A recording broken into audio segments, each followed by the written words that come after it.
because like once you click a task, you can't leave it until it's done. So like I'm like, oh god, just flip it. You got like Gordon Ramsay like standing over your shoulder. He's like, flip the darn thing. And like the pan's just like shifting back and forth because I'm like panicking now because something else is running out. I need to get the burger to flip one more time. Oh wow, that's What is amusing. this? What is this? It's supposed to be medium. It's rare, chef. It's bloody rare.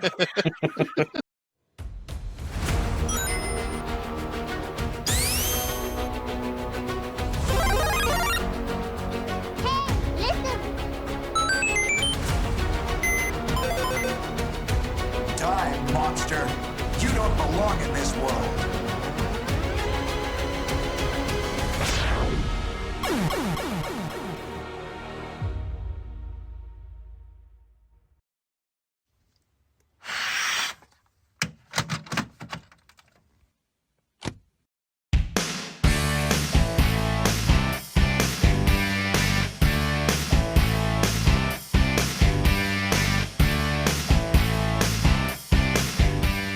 Welcome to the Cable Club.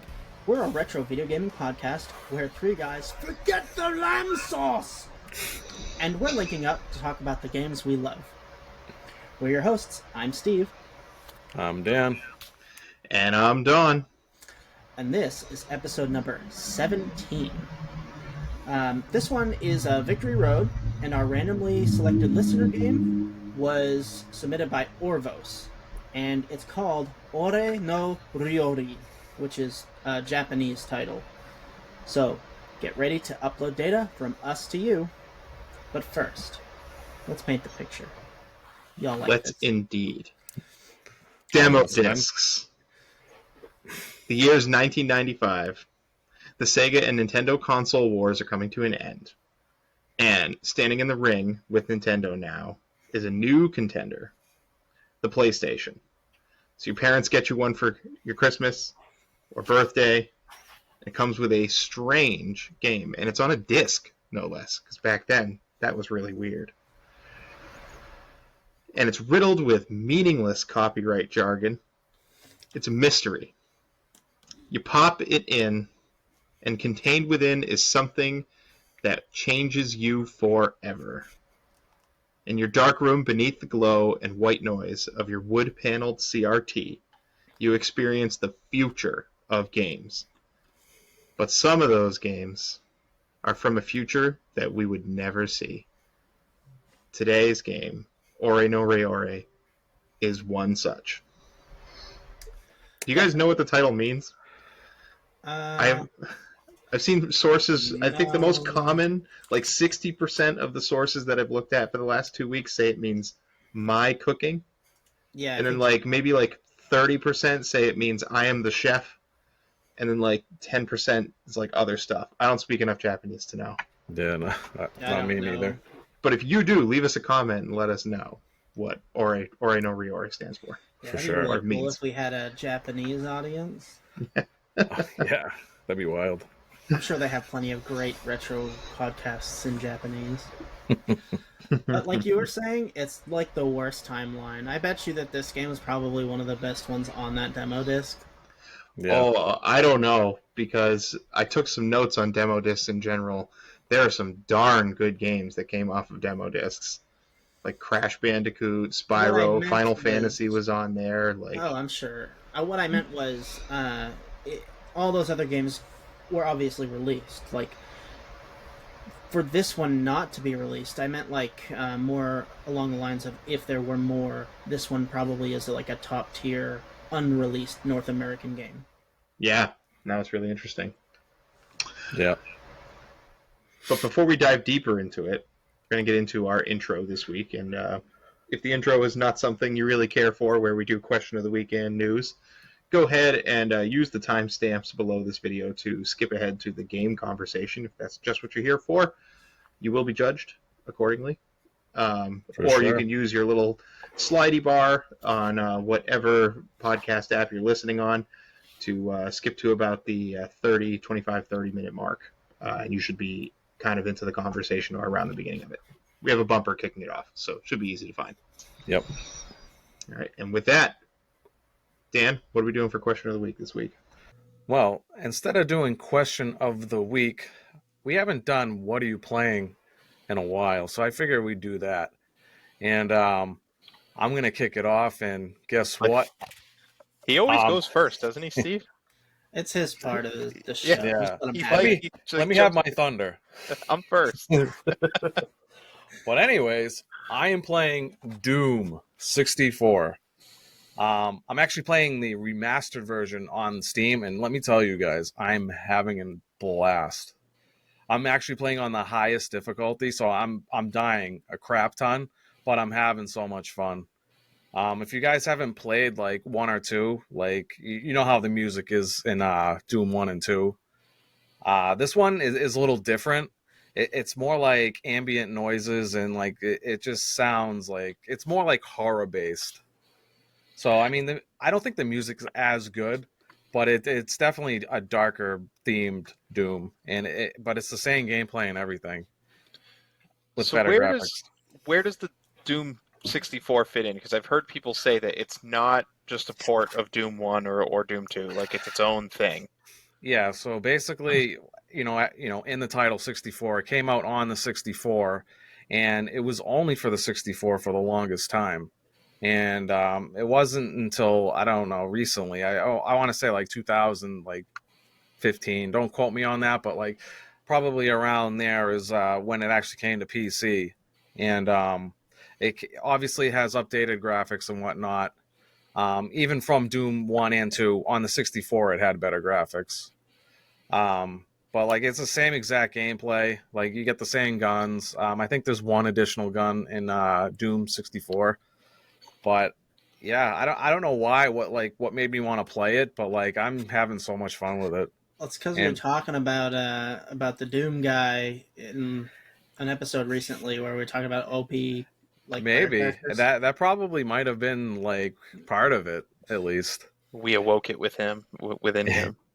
I might actually, if I when I beat 64, I might actually try like the new series where I think it was like the 2016 one where they did like the reboot Yeah, because I haven't played Doom Eternal, so I might start with Doom 2016 and then go on to Doom Eternal. That's basically when his power level gets totally cracked. guns are an extension of his holy power.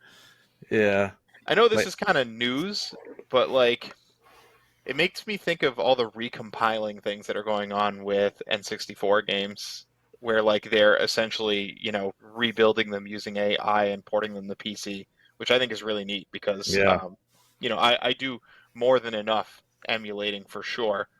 Um, and I think the N64 is one of the hardest systems to emulate and get right without having to go and fiddle with settings. yeah, I don't find everything absolutely. is plug and play, but Mhm. it's kind of interesting that that's a Steam game because I don't think I can think of another N64 game that like is on Steam. Yeah, yeah. I didn't think of it that way, but yeah, um, yeah. I don't Yeah, I know. don't know. I I, don't. I I don't do a lot of Steam, so I couldn't tell you. Yeah, I would have to sit down and really think. But I mean, that there might be some, but it's definitely limited for sure. But yeah, that was my game. What are you playing, Don? Okay, so the easy answer would be Hades 2. Definitely playing a ton of that, which just had a major balance patch drop. So if you're a player of that and you haven't logged in for a couple days, buckle up because you're going to log in and all your weapons are going to be different. Um, but I've also been playing Sonic Mania. Oh, really? And somehow this totally went by me, but I gotta say, Sonic Mania is probably might even be the best Sonic game that's ever been made. Like, and I'm such a big Sonic 3 and Knuckles fan. I'm not joking. It hits me now the same way that Sonic 3 and Knuckles did when I was a kid and I played it for the first time and played all those new levels and got hypersonic. Like the levels are so well designed, the tracks just hit so hard. Like they had this remixed track of Chemical Plant Zone. So Oh like man. I think there's like 12 or so zones. I didn't keep count because I'm just like playing through it and loving it. Um, but many of the zones, I think like half of them are from previous games. So like you have Green Hill Zone, you have Chemical Plant Zone, you have Oil City Zone, you have the Magma Caverns, you have the Hydro City from the third game. Like basically all the games, all the levels with like the best designs and the best soundtracks. There are some new levels too that do stand on their own, but man, and it's like 2D action at it like at its best. You know, Now, on a handheld, it's really sweet. now the existing levels, they're not like verbatim, right? Like No, they, yeah, definitely not. But yeah. they have the aesthetic. They have mostly the same enemies. They have a lot of familiar layouts. So if you are super familiar with those games, you will notice parts that are like pretty much dollar for dollar the same like segments. But no, the levels are much larger. Like I think the levels on average all take around 6 to 7 minutes to get through. Really, your first few times through. Yeah, I have Sonic Mania on the Switch. I bought it for my daughter, but I haven't really had time to play it. I mean, I just have too much stuff. Yeah, I Yeah, mean, the next time it hits you to want to play a 2D Sonic, dig in. It's really good. Yeah, I mean, I yeah. got my Genesis downstairs with all of the Genesis Sega Sonic games. So it's like, you know, I could play any of them whenever on Yeah, original hardware. I actually think I bought Sonic Mania. I haven't played it yet, but I think I bought it when we actually did the episode, one of our like beginning episodes of like Sonic versus Super Mario World. So yeah, I have a tendency to like wanting to play games of a franchise when we cover a game. Yeah, yeah, no, I definitely feel that. Yeah, because of when we did Metroid Prime, I actually went through Metroid Prime 2 and 3. No kidding. Wow, you Yeah, did both. yeah. Holy cow. I'm still not done the first one. It's on my amnesty list sitting there with Banjo-Kazooie. I'm looking at it right now. Golly, you only got like one level left in or 2 levels left in Banjo. Yeah, but one of them is Monster Madness Mansion, and that's just, I wouldn't wish that on my worst enemy. All right, Steve, what are you playing? So about a week and a half ago, I finished for the first time in my life the Pokemon trading card game on the Game Boy. I had never actually played all the way through it. I beat it a But I couple of did years this ago. It's time. good. What deck did you use? Did you just use random cards, or did you build like a competitive deck from back in base set Jungle Fossil? Oh, I think I used mostly random cards, but my deck was like a water type of deck with Blastoise. Oh, Rain Um, Dance is extremely powerful. yeah, that's kind of what I found. I would just end up with like 4 or 5, completely powered up guys, and eventually after I mowed down their one, it was just kind of over.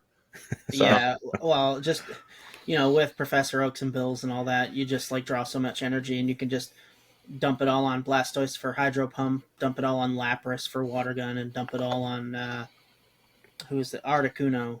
He has like Freeze Dry or something. It's all like really powerful. The other deck that I was using is called Haymakers, and hmm it's like Hitmonchan, Electabuzz, and Scyther. basic mons Ooh. with like high health and high attack. You like blitz down your opponent's baby mons before they evolve and Yeah. just run them over. It's meta. So I finished that, which was like a thing on my bucket list, my gaming bucket list, never having been done it, but wanting to. And I have another game on my bucket list that I have never beaten that I'm working on, and I'm pretty close to the end of it. Have you guys ever finished Castlevania 3?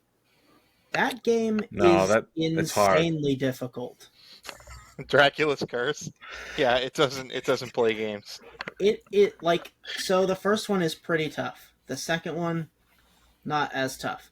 The third one is like it's much harder than Ninja Gaiden. This You game flip is open the first page of the booklet and there's one line of text in the middle that says F you. says good luck. This is F you the video game. There's a boss in that game. I don't remember what stage it is, but you have to fight 3 separate bosses. Ugh. And that's before Death. Death is probably even more difficult this time around, but he also has a second form. You Wow. can switch characters in that game too, Yeah. right? Isn't Sypha like really good? Yeah, there's 4 characters, but I'm doing it Trevor only. Okay, well, Oh. You're Well, making the game harder. Yeah. Yeah. Yeah, You're, but I hey, want to play listen, as the listen. If you can't Belmont. beat it the regular way, don't make it harder on yourself. I know, but I want to play as the Belmont. It's a bucket list thing for me. I just want to do She it. gets married to one, so it's Yeah, there's kind of Sypha, Yeah. the there's same thing, Grant, who's like a Fleaman type, and then there's Alucard, but he plays like Dracula, like he shoots a fireball with his cape. He Yeah. doesn't have a sword like in Symphony of the Night.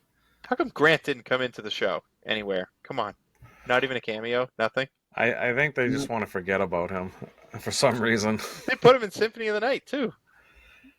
Did they? Oh no, Yeah, they did. They did. yeah, Yeah, as the yeah. boss. He's Yeah. he's he's one of the corpses that comes up. Yeah. So whatever, man. No love for Grant, poor guy. And other than that, I've been playing Final Fantasy XIV, getting back into it right before the Dawn Trail expansion. Yeah. Me too, brother. Yeah. So we need people that are going to want to raid. So if you want to play 14 and raid, Dan and I are looking for people to raid with so we can have fun. Fun. It is fun when you win after like 10 hours. And with that, you guys want to kick it over to gaming news? Sure thing. All right, let's go.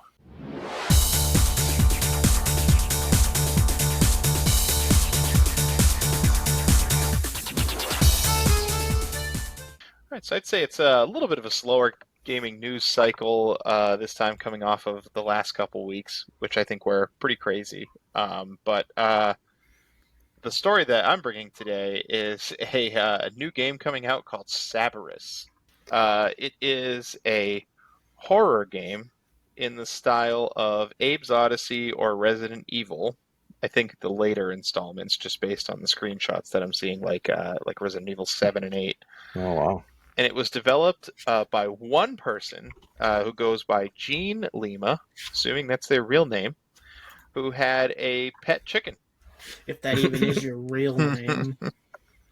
And unfortunately, the chicken died, which is very sad to have a pet pass away.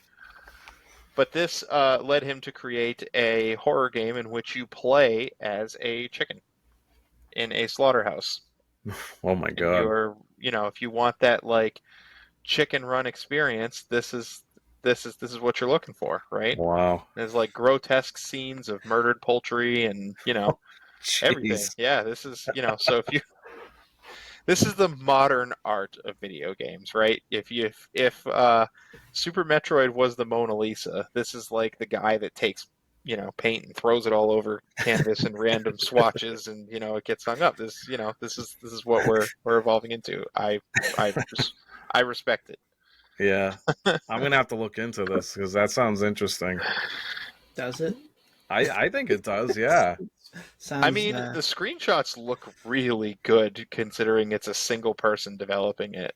Yeah. Like, I don't know how long it took him, but it's a really interesting premise. I can imagine Yeah. like there's probably like a bunch of traps and stuff and that you have to avoid. You probably have to hide from like humans or something to not get caught. Definitely Yeah. all of that. And it's supposed to be like an anti-meat industry take. And, I think whether or not you eat meat, we can all agree that some, if you're an animal, the meat industry probably looks like a really horrific thing, Yeah, yeah. And, I love me a burger, but, yeah, I'm just glad I'm not a cow. right? It kind of reminds me a little bit just hearing you talk about it. Did you guys play Little Nightmares 1 or 2? No. I didn't play them, but I do know exactly what it is. Yeah, so like thinking about trying to like run around this place that's all kinds of messed up and whatnot, like trying to hide from humans, as you said, and it just made me kind of like think of that. Yeah. But the graphics are like fully 3D rendered. It's kind of like a 3D adventure style game. I'd say the graphics look sort of like a Left 4 Dead title, like with that same kind of lighting. It kind of has that Valve sort of look, but I don't know because I haven't seen any I haven't seen like any like gameplay or anything, so I don't know how everything moves. It's Yeah, I just haven't how the looked at it lighting either. strikes me. It's cool. I'll have Yeah. to look at the screenshots because I haven't heard of it until today. So That's Cerberus, Horus. Is that, can you get it? Is that on Steam at all, or do you know? I believe it will be on Steam, actually. Nice. I am looking for the date of when it's coming out. Yeah, I don't know that there is one yet. All right. Do either of you guys have a story that you brought? Yeah. I don't know if any of you guys have heard about this or not, but IKEA is they're trying to hire 10 people to run a Roblox virtual store that opens up on June 24th. Um, Wow. Wait, yeah. what do you sell? So it's not to sell anything.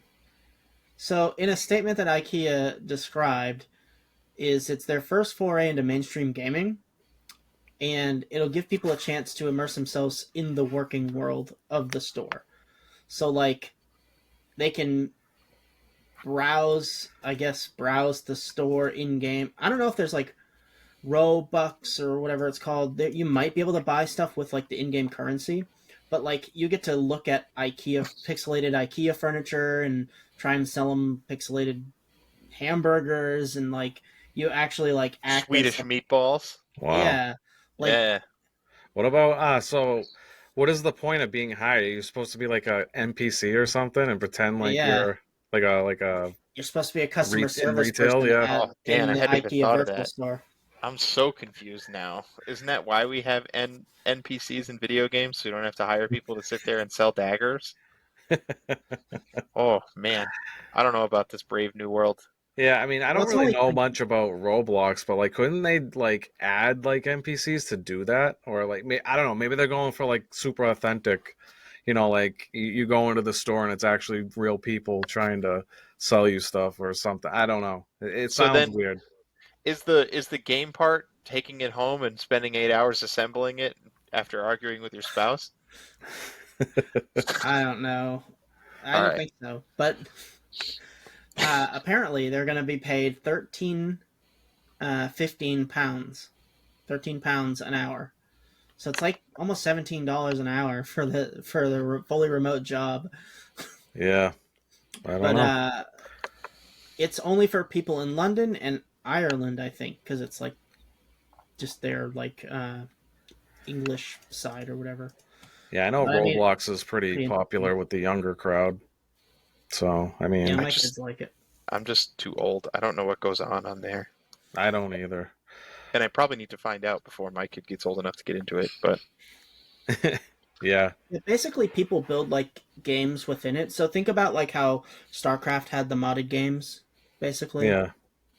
it's like that. They get to build games inside of it for you to do. to be fair, I guess we are playing a cooking sim for today's episode. So how much can we make fun of IKEA sim? So It's and just it's paid. We're not really getting paid to do what we do. So we get paid in enjoyment. exactly. Yeah. That's all I had for news. All right. You guys All right. ready to get into the game? Sure thing. All right. Ready?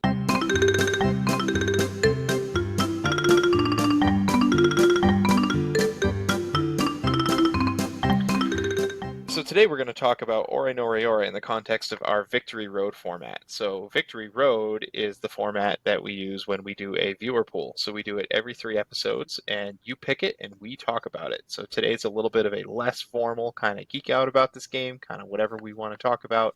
We're not going to judge it. Somebody picked this game, right? So we're not going to give it a score. We're not comparing it to another game, at least directly, but we may talk about other games. So, with that said, Ore no Ryuori was a game that was released in 1999 in Japan only, and as What we a said, shame. I know. yeah, yeah, no, I mean, I'm really surprised because that's super late. I mean, when was DDR? Um, I Probably don't around know. the same time, maybe a little bit after that. I mean, DDR was PlayStation 2, right? Yeah, and So, but I think it PS2 is started in what? arcades. PS2 came out in 2000, didn't it? Or I believe 2001? so. Christmas of 2000. Yeah. Oh wow, the first DDR was it came out in arcades, but in Japan in 1998, believe it or not. Well, it's not that much different than the track runner that they had on the NES, right? That I don't know how successful that actually was. But I guess to your point, sim games are not that were not that uncommon at this time. But this is the only cooking game that I think I had ever played. yeah, for me, for sure. It's the First time I played it. earliest cooking game that I've played. Yeah. And like funny story, I played it with like four different friends. Like they all owned that PlayStation Underground demo disc, and I would go over their house and we'd pop the demo disc in and we would like play some fighting games and stuff, and it would eventually turn into us playing this. We called it the cooking game, and it's been known as the cooking game. To me, basically up until like a few weeks ago. So Yeah. it's kind of funny that that all came full circle. So Yeah. Man, what a time to be alive, though. With Don like explained, you just go over a friend's house, you pop in a demo disc, and you get like 20 different games you can play. Man. so we used to play this like competitive mode, right? Because I think you only get like one level with the demo disc. But basically you play two players side by side, and like you're trying to make the food faster than the other person, and every time you do a bunch of stuff right, it like throws interference the other person's way. It's Right. almost like trash blocks in Tetris. Yeah, Yeah, yeah, it yeah. kind of has that like Tetris or Robotnik's Mean Bean Machine feel. Yeah, or like viruses in Dr. Mario. Yeah. Yeah, Combo, you make more viruses. yeah. I definitely got a Tetris feel while playing this game. It has a lot of similarities.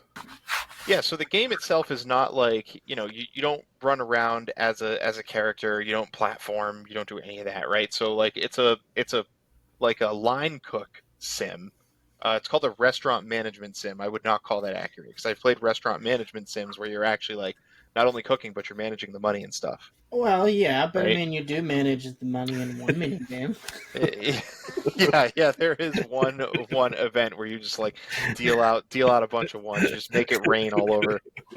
Yeah. Um, but like the whole game is played on the DualShock sticks.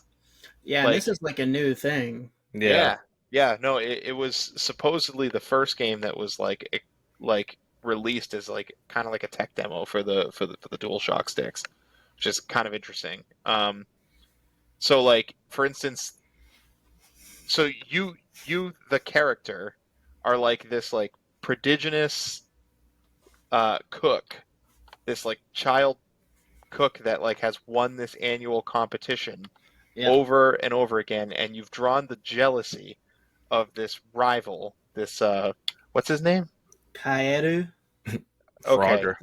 yeah, His name's Frogger. Frogger. Yeah, he's a frog. So this game gets very weird. You have like anthropomorphized frogs, sunflowers, Egg. eggs, right? And they're all evil. And so the frog is tired of you beating him because he's like runner up in this cooking competition. So his plan is to get a bunch of other people around that hate you and try to outcook you at random restaurants. And His Geru Geru gang. yeah, yeah, Getter Getter Gang.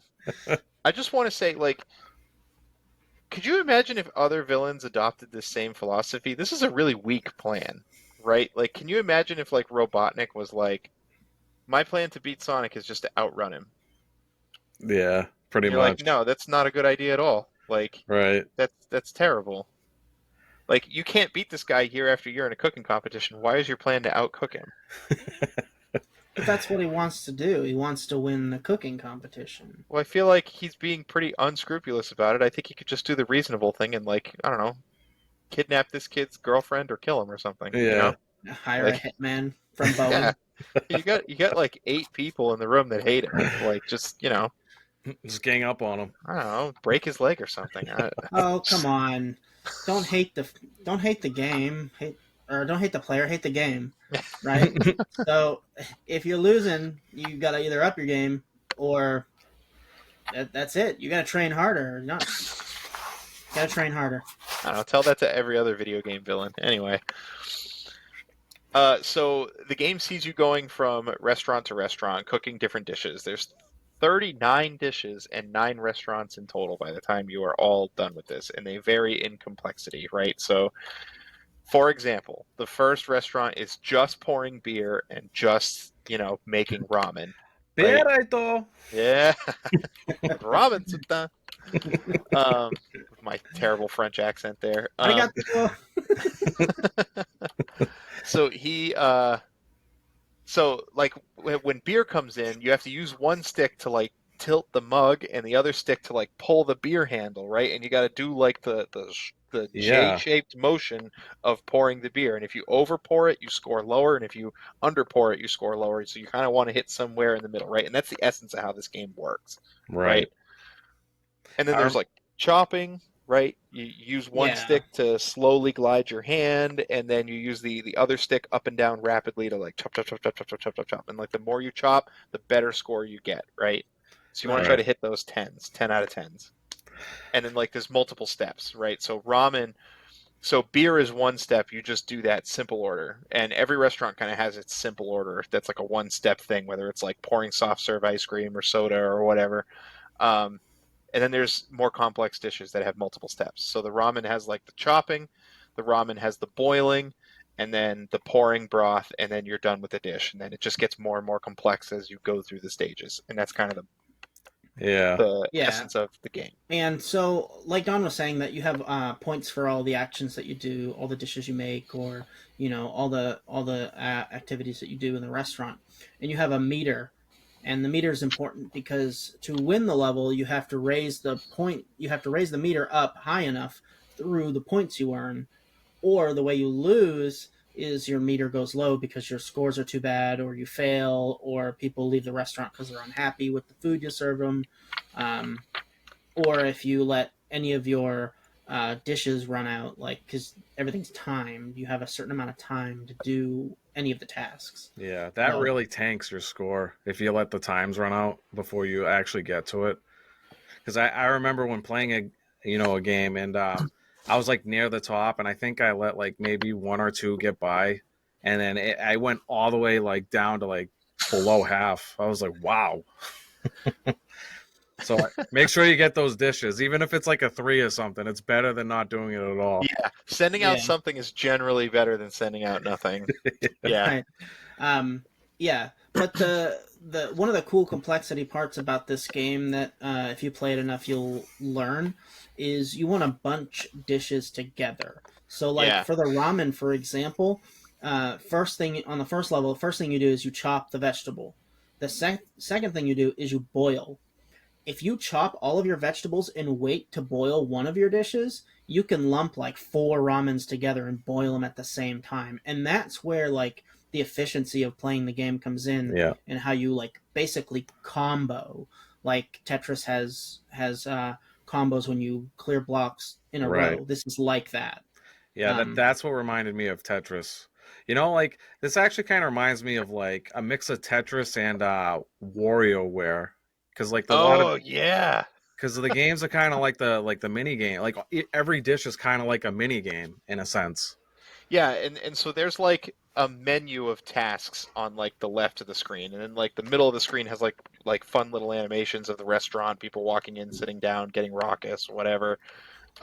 And then like you scroll up and down through the tasks, right? And then you can do like Steve was saying, like if you have a stir fry that comes in, you can chop the veg and then you can just like sandbag it and wait for the next like 3 stir fries to come in, chop more veg, and then you can start stir frying the whole thing.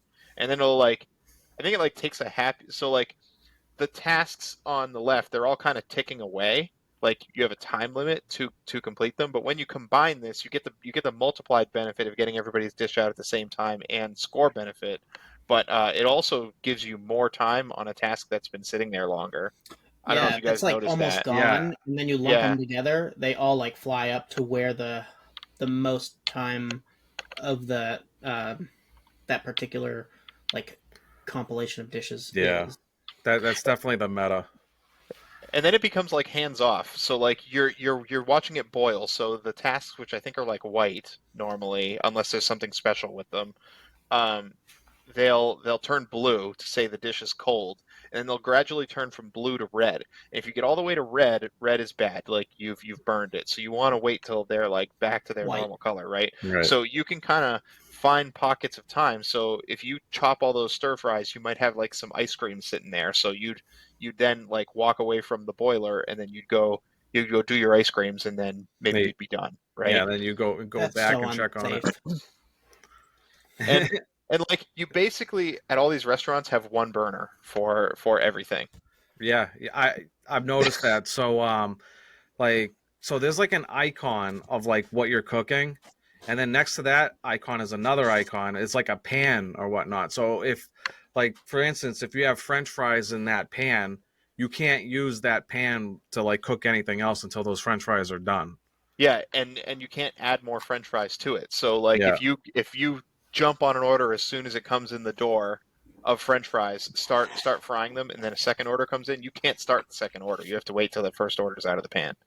Right. Yeah, French fries are one of those things. It's in the second level, and you want to just wait on them and just cook like 3 or 4 at the same time, because then the second part is salting, and you can salt them all at the same time too.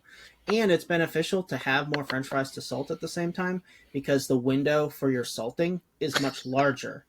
If you only Yeah. have one thing of fries, you have to like literally tap the button or Yeah. tap the analog stick, and or else it's going to be too much. Yeah. So So like chopping is definitely the most common task for sure, like within all the dishes, but I'd say like the salting, the ketchup bottles, the ladles, like it's almost like a say when mechanic, Yeah. right? So like Yep. you have kind of like a fillet, and then if you're playing with the hints, it'll go from green to yellow to red, and you want to like let go as close to red as possible Yep. to get the highest score. And I think and it's related to how many you do, like Steve said. So when you play on harder difficulties, you don't get the hints. So you have to like mentally be like 1 Mississippi, Yeah. 2 Mississippi, 3 Mississippi, and like let go, like at the right time. It's Yeah, really fun. that's crazy. it's like when you're petting a cat and they're all into it, and then all of a sudden they attack your hand. You're way in the red. So despite this game being on the 2 sticks and you could just like hold the controller like a normal person, I was playing on my laptop at a table, and I had like all kinds of super secret grips to use to do these different tasks. So like as soon as something chopping would come in, I'd like slide my forefinger over to like the left disc and just kind of gently tilt it back. I'd make a C shape with my other hand on the right stick, and I'd just like jiggle it like back and forth, like up and down, up and down, up and down, up and down, and just like Wow. make that super fast, ridiculous chop. Yeah, yeah. I don't know Wow. if you guys developed any secret techniques like that for anything, but I tried to like with the cutting, like so when you're pressing down on the analog stick, the cut, there's only so fast you can go with it with your thumb. So I tried to like use like a claw kind of thing, trying to go like this to cut. Um, I don't know. It was mildly better, but it wasn't like crazy. So I mean, but yeah, I'm just surprised like how innovative like they use like the analog sticks for this game. Like for a 1999 game, and they like were just starting to like come out with this stuff. Like they knocked it out of the park. oh yeah, Yeah. it's so good. For the cutting, I would hold just slightly left on my controller, and I'd put my pointer and middle finger in between the joystick Yeah, just and do that. Yeah, And then for the shrimp, I would take my palm and put it against my left thing. yeah, And just like yeah. I just went back and forth on that one because like I just went and it would still like do it pretty fast. yeah, I don't know, a couple things that I did some little uh, innovative things with my hands playing the game, which is kind of cool. Like Yeah, you have your own style, just like kind of like chefs do. So I guess, here's where the restaurant management portion comes in. So it's not just the cooking items. There are other I think they call them statuses, right? So they're yellow events that pop up, and they're a random thing. I think there's like 8 of them, right? So one of them is like cockroaches, right? So if you go over to that and I think they all make your timer on your other dishes go down faster. So you really want to do these things like pretty much as soon as they pop up. So the cockroaches pop up, and you have one stick controlling a slipper, just like where it's landing, and then another stick to smash the bug. So you're Yep. just like moving the slipper around. You're just like stomping like crazy. You're like stamping these little bastards out, like just Yeah. completely This reminds me of annihilating them. isn't there a Donkey Kong 64 barrel mini game where you have to like fly swat Yes. the the, Yeah. the I bees? don't remember the name of it. I should know, but I don't. Um, Yeah. yeah. Uh, And then well, there's one where you have to run down a dine and dasher, Yep. and like I would take the controller, I'd put it down on the table, and I'd like up down up down up down. Yep. I'd run him down before he got to the first corner. Basically, you like go over to that event, and like as soon as you go, you hear his stupid little laugh. He goes woo, and then he runs away, and you have to chase him. Like you're leaving all the food in the kitchen, and you Yeah. just chase him down.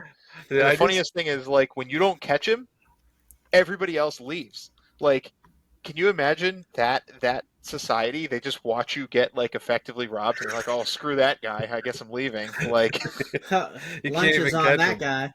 yeah, I guess you just lost. I guess you just lost more business. I just I was gonna imagine like this like chef like just storming out of his own store just to like spear this dine and dasher. one guy. Just install some cameras. I was gonna say that that the cockroach minigame, maybe that is Kaeru and his underhanded tactics to beat you. Maybe he's the one releasing the cockroaches. Oh, Yeah, maybe, maybe. maybe. Is he the Maybe. one dirtying your dishes too? Well, no, Because not that's that another one. one. You gotta like Mario Party the stick and Yeah. Yeah, wash dishes. You know. like when you would do it and you'd go to school the next day and you would compare your blisters to see who did the most rotating on the N64 plastic piece, Yeah. the Palm Destroyer. There's also counting the money too, like we briefly talked about. Yeah. For So like a guy gets up and starts yelling at your hostess, and then you have to count out his money. He gets like mad. So, what did you guys think of like the rotary phone? Like that one was kind of hard.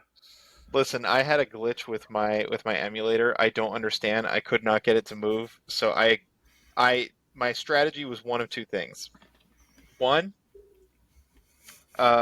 hope it didn't happen ever during service, which it was fairly unlikely. I think those events are mostly random, so you'd have to get lucky, the 1 out of 8.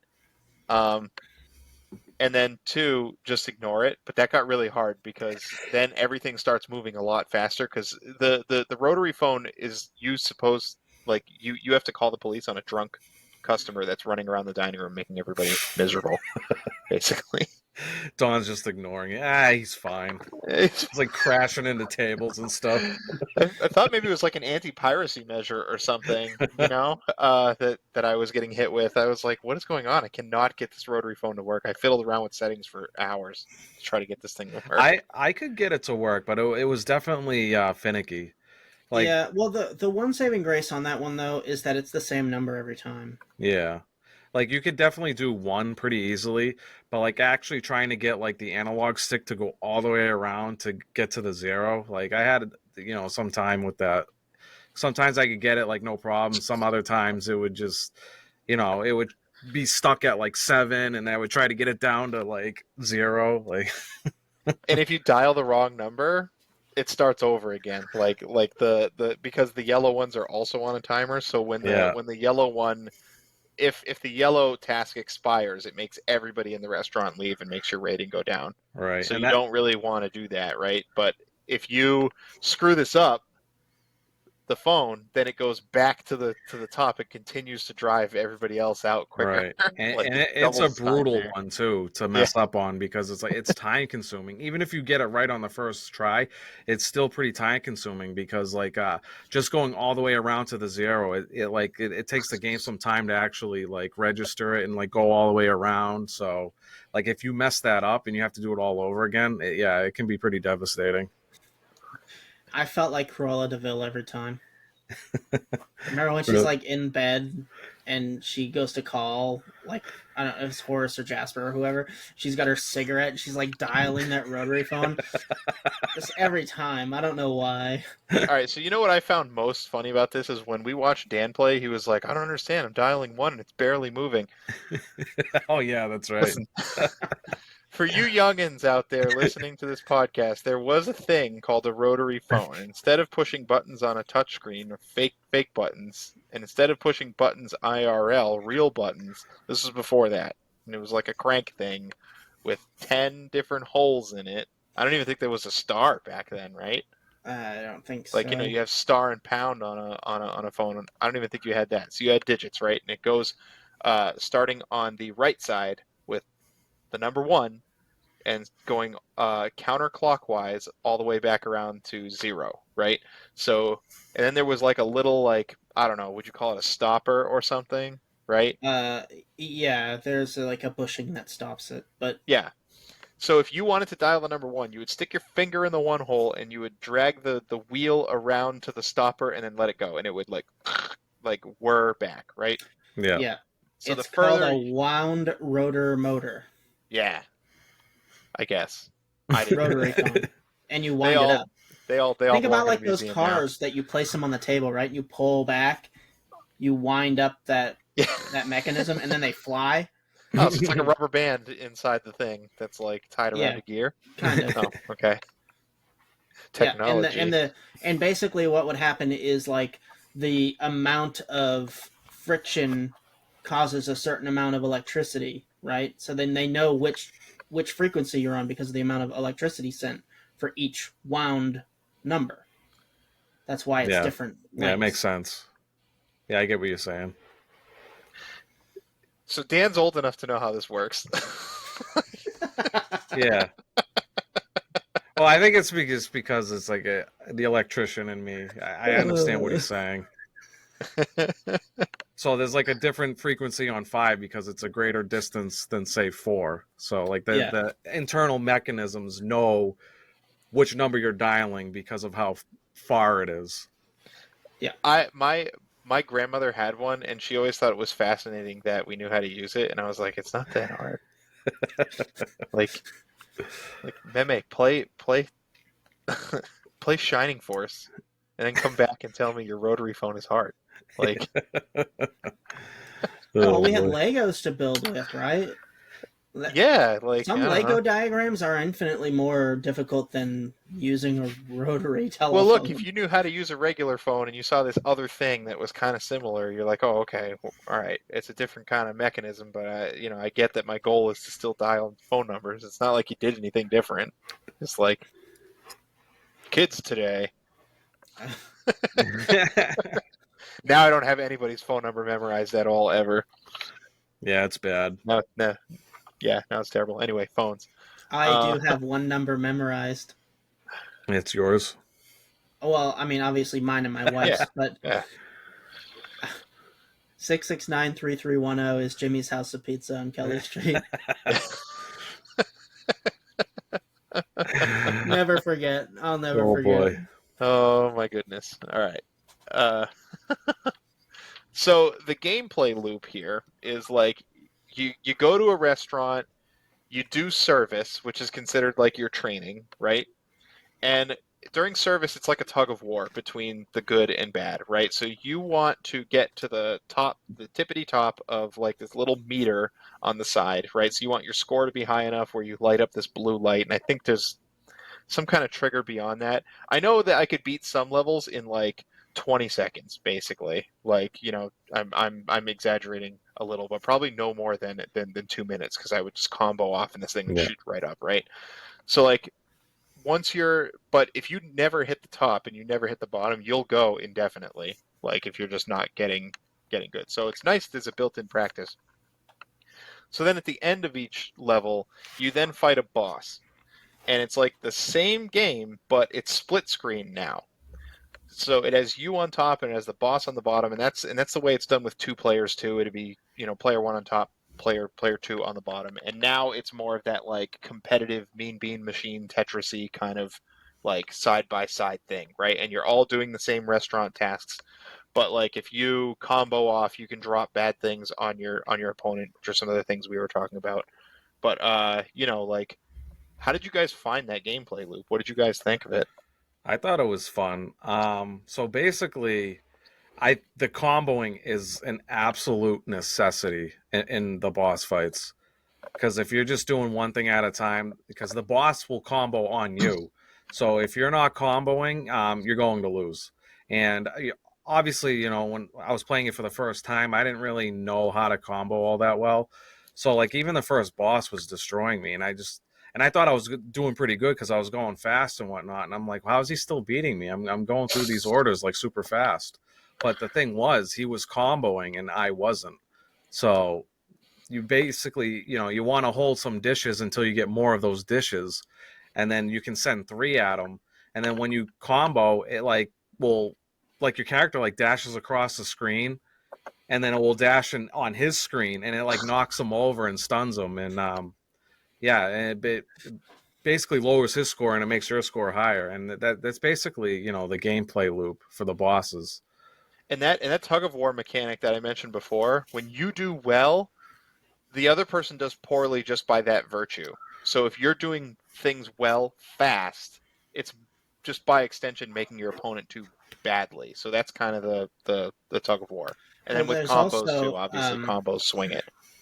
when you're doing really bad and you're like about to lose, your screen starts getting fuzzy and wavy. Yeah. So it's like an additional hazard. Right. Like That actually happens to the bosses too, it's believe it Yeah. or a not. win more. Well, it doesn't matter Win to more them. mechanic. Yeah. I just thought that was funny. It starts to get all staticky, like your character's passing out from being in the weed. like in the corner of my eye, or like my peripheral on the bottom, when I see like the bosses like all hazy and stuff, I just know like, yeah, I'm kicking his ass. I'll say there's this level, I think it's the hotel, where like you have to do like a whipped moose and amu rice and like a pizza. And oh my god, like every time I beat that level, I was like, how on earth did I win this? Like it's so stressful in like the best sort of ways. Brings you back to your high school job, like memories. Working at the pizza It's place. worse. It's definitely worse. But like some of the combining doesn't make sense. So like if you get 5 pizzas in, you can do all your chopping, but then you just have to toss the dough once, and you're like, yeah, no, I don't think that's how that works. And you I use don't like know. this. I liked all the levels that I got to, but yeah, some of them were a little bit confusing on the combining, but it probably had a lot to do with like not knowing exactly what was going on all the time because I didn't translate the game at all. I just played Yeah, it in Japanese. Sam.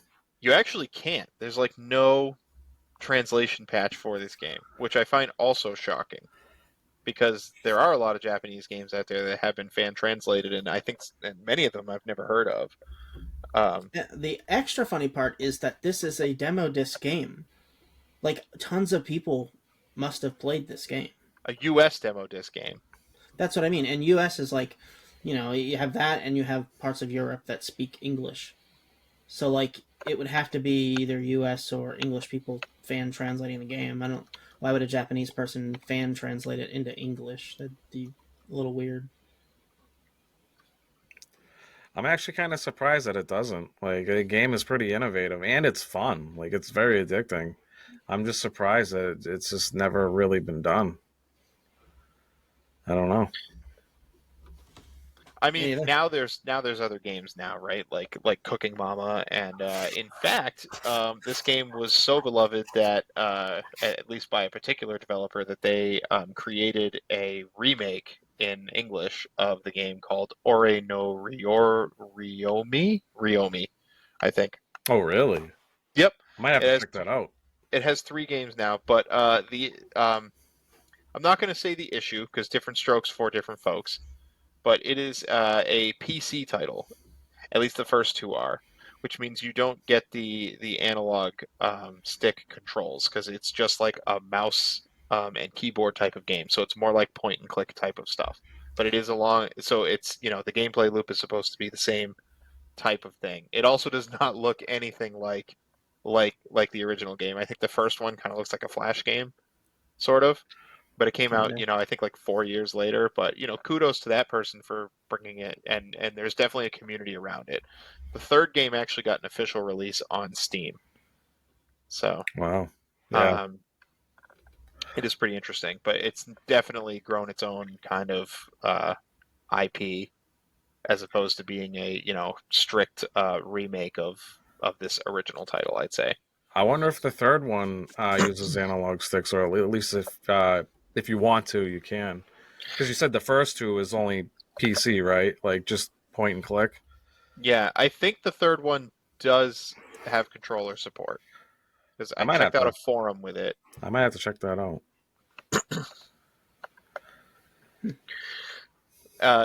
But I'd say the game is surprisingly approachable. So like how I navigated this because I don't speak Japanese is I downloaded an app on my phone called Deep L, and basically you just you can use your camera to take a picture of something in another language, and it will do its best with AI to translate it, right? So it worked on the menus, thank God.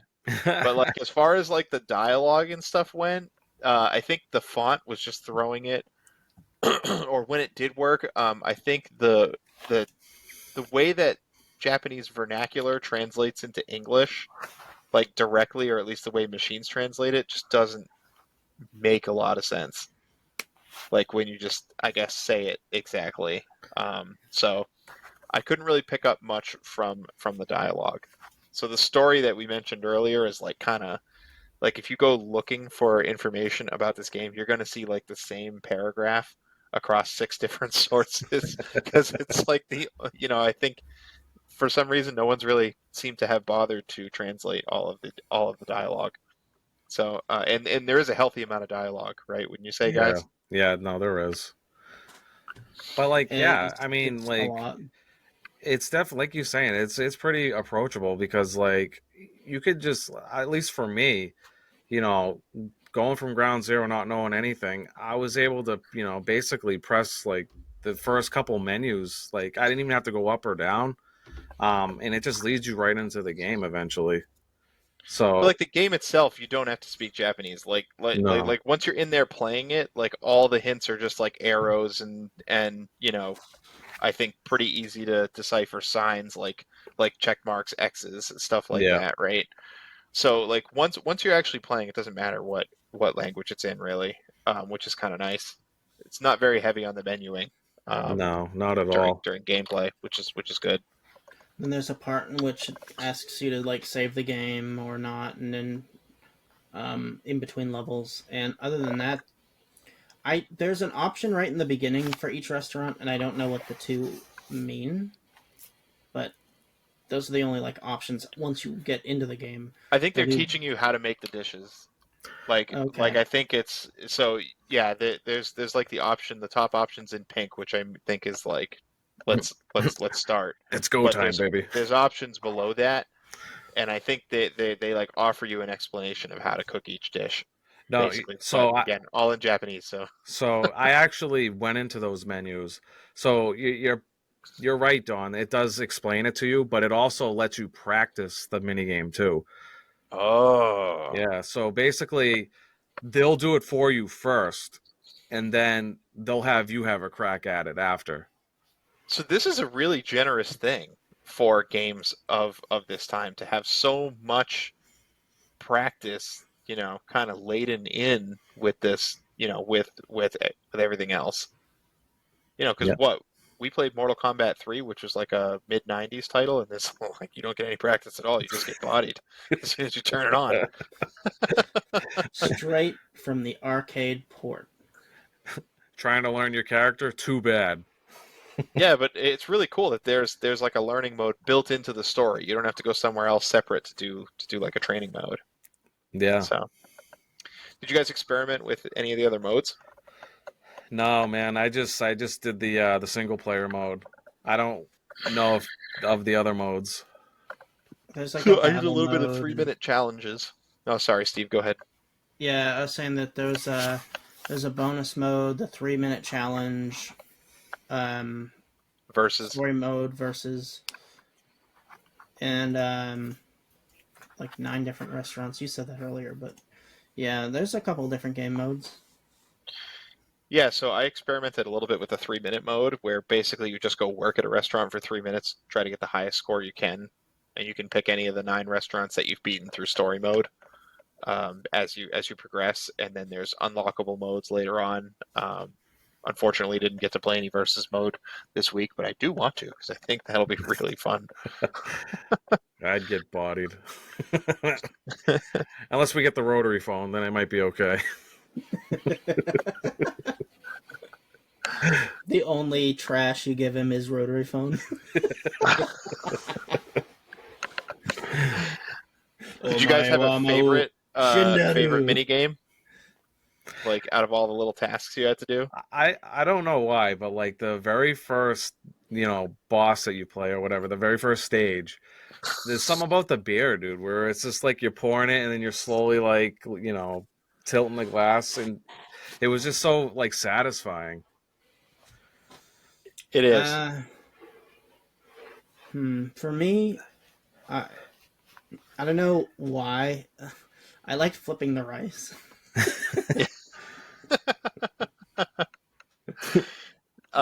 There's this one mini game I was like raging. I was on the gaming couch and I think I think it was you guys and like one other person watching me, and like you have to like mold a burger, put it in a pan, and then what you got to do is flip the stupid thing 3 times, right? That So one stick moves the pan forward and back, the other stick moves the spatula. I don't exactly know what the mechanism is, but like if you screw it up, the burger just like doesn't flip and just slides back into the pan. You got to like really? yeah. So like I think you only get like 4 shots to get a perfect 10. Like you can only attempt to flip 4 times if you want to get the perfect 10. You have to flip it 3 times, So and That's I'm not sitting the here like second stage, right? I know, I think I think it's like third or that's fourth. the third stage, and Yeah. I find that weird because it was like all I did, like I swear to God, all I did was I just tapped both sticks up and it would just flip it 3 times. I got perfect 10 every single time I got that. I was like, just flip. So And Oh, like so I and think come that on. the timer's ticking down on yeah, something else because like once you click a task, you can't leave it until it's done. So like I'm like, oh god, just flip it. you got like Gordon Ramsay like standing over your shoulder. He's like, flip the darn thing. And like the pan's just like shifting back and forth because I'm like panicking now because something else is running out. I need to get the burger to flip one more time. Oh wow, that's What is amusing. this? What is this? It's supposed to be medium. It's rare, chef. It's bloody rare. I'm surprised there's no fire extinguisher mini game. You would think, right? Yeah. That No, like you are a professional cook. You don't have to put out fire. you have Well, to. I mean, you chase a guy down an alley. It can't be But then you more can't ridiculous control than that. You can control the fire in the kitchen. Too good. Oh, come on! I think definitely an honorable mention is something about the roach stomping that that I find satisfying too. Just some like of those roaches are evasive, man. Like especially when you get down to like one or two, it's like damn, dude, I'm trying to get him and he keeps running away. I think they get harder as like the game progresses. Like the Yeah. roaches get smarter. Yeah. Because I, like the restaurants go from like dingy little ramen shop to like big expensive fine dining establishments. Maybe the roaches just get a higher class. They've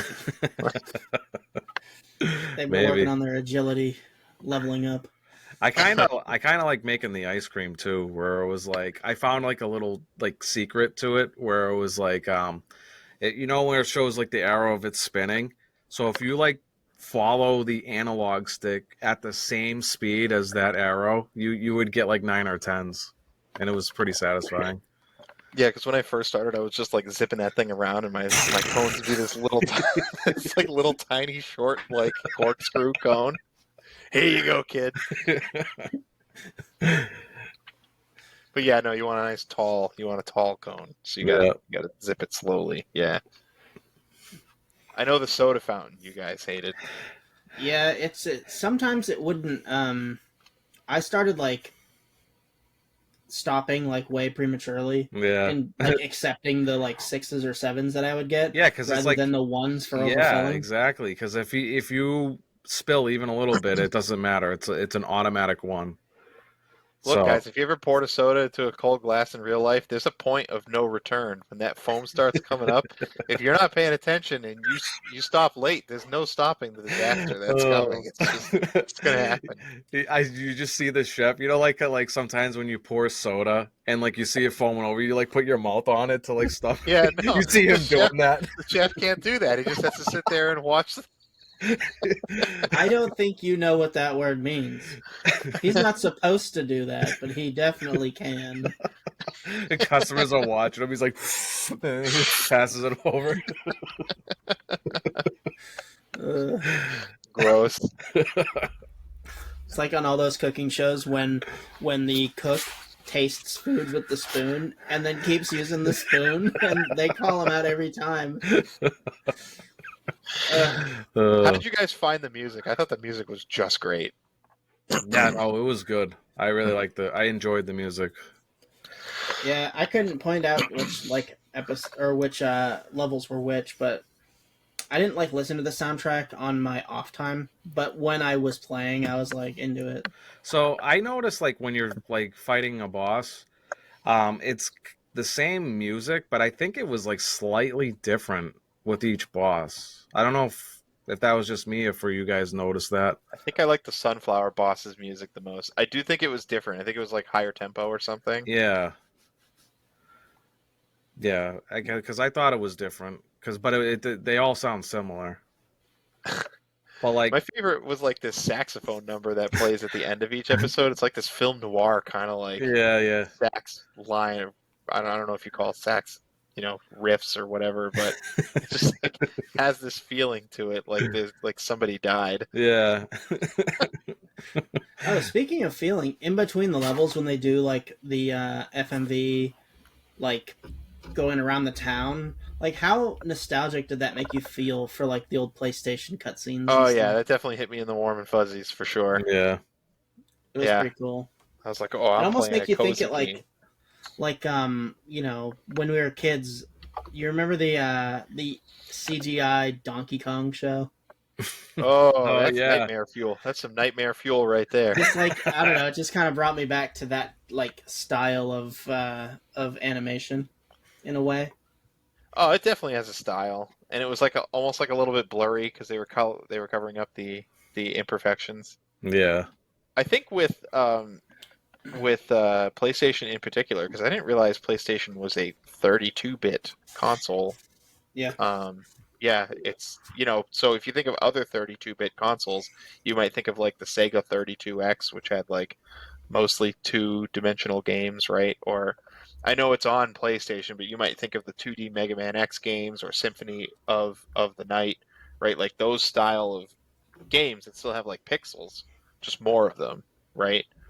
So it's kind of, the bulk of the games were 3D. And I know that we stopped using bits as like a measurement for processing power, kind of around the time PlayStation came out. But yeah, I don't know. It's kind of interesting the amount of power that they got out of it. It really speaks to CDs over cartridges at the time. So Yeah, you just had to have memory cards. and load times, And space on the memory card. blocks. This game takes up 4 blocks. I only got 16 of those. I think I have a memory card here that's got like in big letters on it. It's like 1 megabyte, and it's like a Like really trying to show it off. Back like, in the day. oh, Yeah, that's huge. back in the day, it was big. Well, when you While had we're to on compare this, it to like, floppy disk. yeah, while we're on this topic, can I just say that I think memory cards are easily head and shoulders the best way to keep game save files that has ever been created to date. Yeah, they were like USB sticks before there were USB sticks. Like Pretty much. now, games are huge, and we're at a point in computing where I feel like onboard memory in devices is falling a little bit behind game size, right? Like if you look at something like a ROG Ally, right? Like what was the top like onboard memory for that thing? It was like a terabyte, right? And not even, I don't Was it? think. Yeah, I'd have a hard time believing it was that much. It's probably like 516 gigabytes. See, now, like, you're barely talking, right? Because a lot of games that come out now are almost like 70, 80, 90 gigs. So you're Yeah, talking about like, 6 or 7 games installed.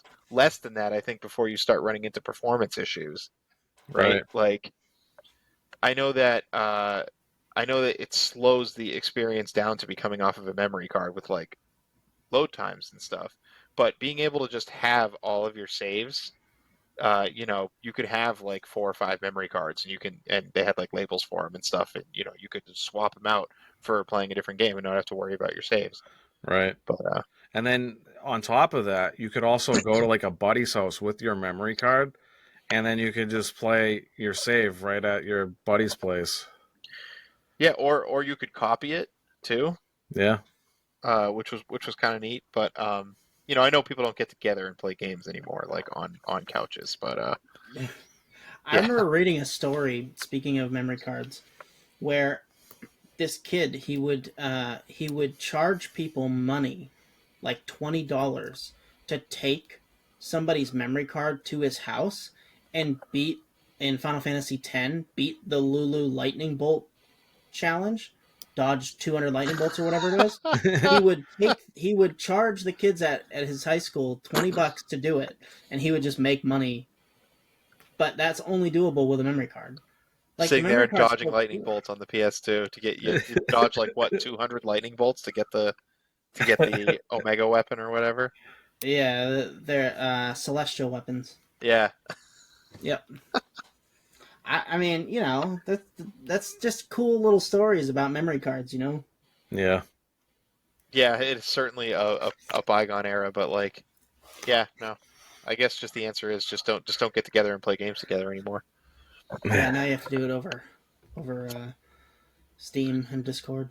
But even just like the block management, like I don't like the idea, just the anxiety that I have about installing a new game on my Switch and worrying about having to delete another. Like, Well, the Switch you have a memory card. You can have multiple SD cards. yeah, yeah, I suppose I'm discounting that a little. Yeah, yeah, absolutely. I just like to complain. Leave me alone. I'm old. All right, I'm sorry. Sorry, Dad. So, in conclusion, I had, just so much fun playing Ori no Ryuori this week. I think it held up, I think it was better this week than like the nostalgia goggles that I had for it, because I got to like play the whole experience this time, whereas the demo disc really only had the first level and the first level's mechanics to play against each other. But man, it just was such a satisfying romp through Yeah, this game for yeah. me. I had a really good time with it. Yeah, it was my first time. It was fun. Yeah. I did have fun. I was pleasantly surprised because I knew like it was just like a Japanese only game because I remember Don talking about it. So I kind of went in like not knowing if I was going to like it or not, but like it was so accessible for even being in all Japanese. I was able to understand everything perfectly. From Well, mini everything that was games. important. Yeah. Yeah. Obviously, I couldn't read the story or whatnot, but like actual gameplay, I had no issues whatsoever. Confident the story, like in its minutia, is just gobbledygook, so I'm not worried about it. But I mean, it pretty much paints a picture for you just with the cutscenes and stuff. So I mean, you can kind of understand what's going on. Are you allowed to say gobbledygook about an Asian game? yes, it's a literary term for nonsense. You could say it about an English-speaking writer's, like, I think. I don't know. Look it up. Tell me in the comments if I'm insensitive. What I meant was the context, not the fact I can't read it. I really want to know if those bosses just like died, and that's why you got the saxophone music. 'Cause again, it really just comes off like somebody's dead. It's a cook-off to the death. Yeah. Best 2 out of 3. You die, you get cooked. Finish him. Well, it's funny because they're like most of them are foods. Yeah. There's a squid. Yep. There's an egg. Yep. There's I mean, you can eat a sunflower. You know, Probably, yeah. you can't eat a People eat frog robot. legs. Yep. Frog legs. Tell Oh that to boy. the guy who ate a whole airplane over the course of 10 years. What? You didn't hear about that guy? I don't think I want to hear about this. Yeah, well, All right. I won't say any more on it. But Skipperoni, save it for news section next episode. breaking news: man eats airplane. Just gonna stay in my virtual world. All right. So I think we went on, about this game for about an hour or so. You guys ready to wrap this up? Yeah. Hell yeah. Okay.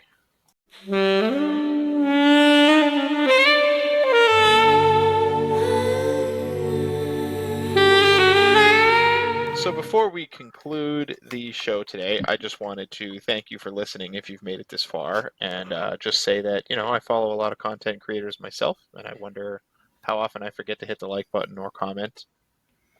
So if you could, go ahead and hit the like button if you're watching on YouTube, or better yet, if you have enjoyed this content thus far, try hitting the subscribe button. It's free for you, and it means a lot to us. Absolutely. Yeah, So we're trying to get up to 100 subs on YouTube or 50 subs on any of the other streaming services that we use. We'll do bonus episodes. So those are kind of our subscriber goals. So it would be really trying to great get if, to 1,000,000 subs. yeah, and then we'll have a lot of bonus episodes. Yeah. But for now, we're going to set aside Ore no Ryuori, the pick. Thank you so much, Orvos. And we are going to pick a random new game from our retro decks, which is a giant list of somewhat tailored games. Oh boy. And Steve is going to randomize that for us. All right. Is everybody excited? Oh, I am very much excited. 100%. I think before we get into this, I think I want like an RPG. Oh, really? Yeah, I think All so. right. I want something that I can read and read lots of after this. Because I couldn't read at all. I'd be okay with an RPG. Let me What are you see. feeling, Dan? Let's see. I think a platformer. I'm in a mood for a platformer. Okay. Yeah, it's been a little while. We had Twisted Metal and Ryu no Ryuori. So it's been a while. So let's randomize now.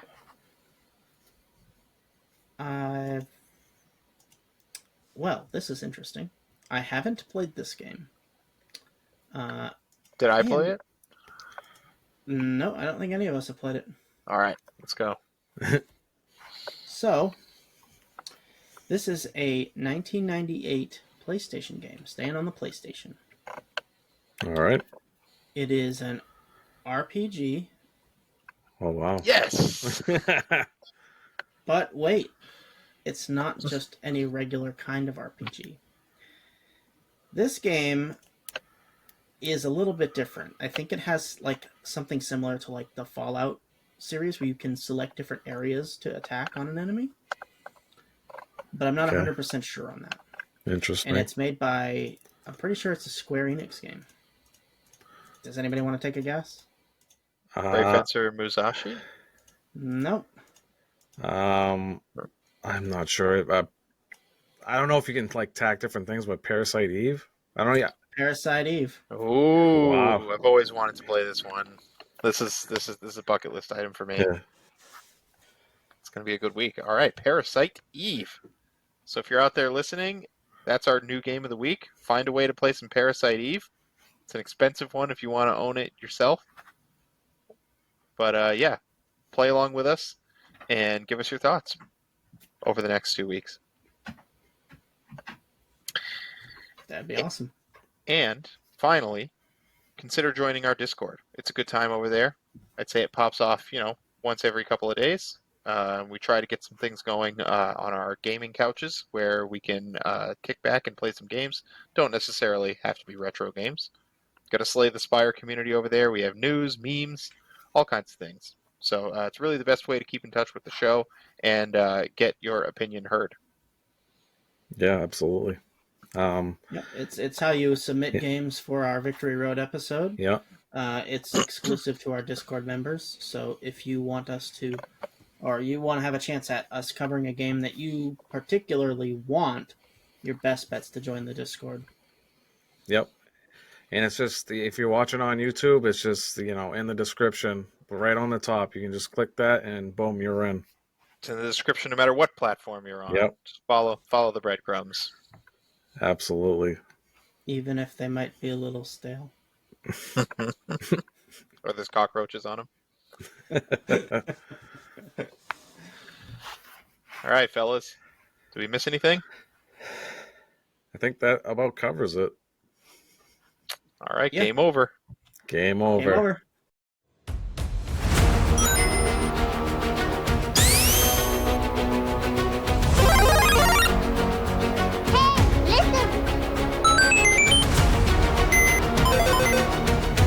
Die, monster! You don't belong in this world!